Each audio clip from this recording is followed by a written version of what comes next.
Halo teman-teman semua, jumpa lagi di Autosmesi Channel Car Komputer Spesialis. Oke, pada video kali ini kita mau kasih informasi nih sama teman-teman. Bengkel Autosmesi kedatangan unit Honda CR-V tahun 2012.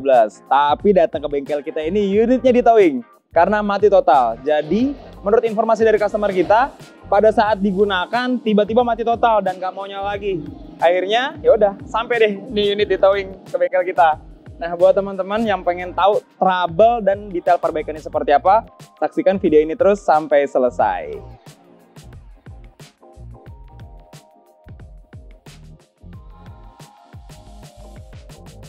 Ini dia teman-teman. Setelah unitnya berhasil di-scan, ada trouble code P1659 yang menunjukkan bahwa sensor ETC-nya ini bermasalah.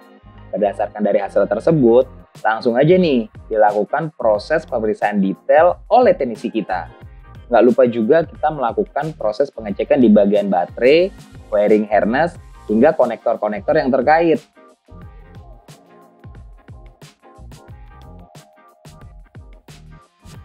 Hal pertama yang dilakukan adalah melakukan pengecekan di bagian konektor dari sensor camshaft.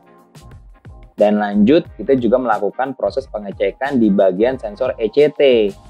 Dari mulai unit sensor, wiring, hingga konektornya nggak luput nih dari proses inspeksi oleh teknisi kita.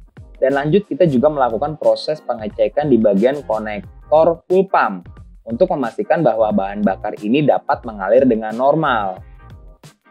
Bener aja teman-teman, setelah kita lakukan proses pengecekan dan sedikit perbaikan, unitnya sudah bisa hidup, tapi belum normal. Karena ada hasil dari scanner yang menunjukkan bahwa ada loss komunikasi dari spare part ke bagian ECU. Dan untuk memastikan itu, kita akan lepas bagian ECU dari unit kendaraan untuk dilakukan proses pengecekan di bagian room service.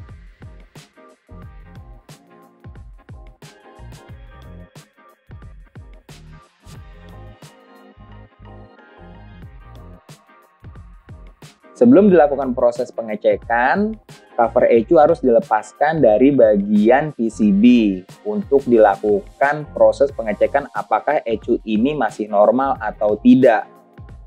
Untuk melakukan proses ini tidak bisa dilakukan dengan kasat mata, jadi harus dengan alat yang benar-benar mendukung.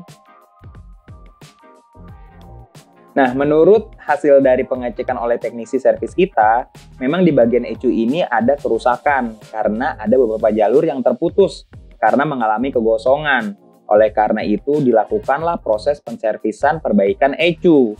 Nah, setelah ECU berhasil diservis, langsung nih kita pasangkan kembali kepada unit kendaraan. Dan langsung kita akan melakukan proses test drive untuk mengetahui apakah trouble di unit kendaraan ini sudah teratasi.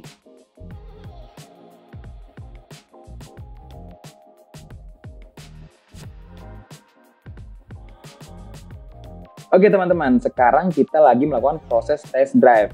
Dan syukur alhamdulillah, unitnya sudah normal, sudah nggak pincang-pincang, dan cek engine di indikatornya itu udah tidak nampak lagi. Untuk memastikan semuanya berhasil dan normal, kita akan kembali ke bengkel untuk dilakukan proses scanning akhir.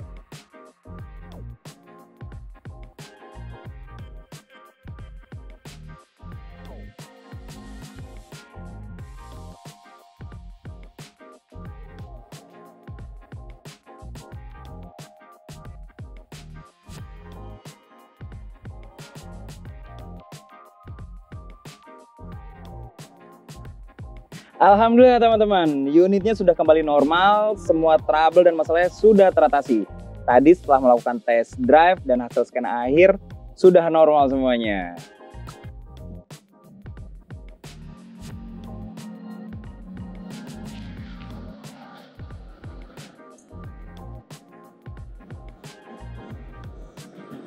Nah, buat teman-teman yang punya trouble atau masalah serupa atau mau servis ECU, bisa langsung datang ke bengkel Autosmesi atau telepon atau konsultasi gratis dulu.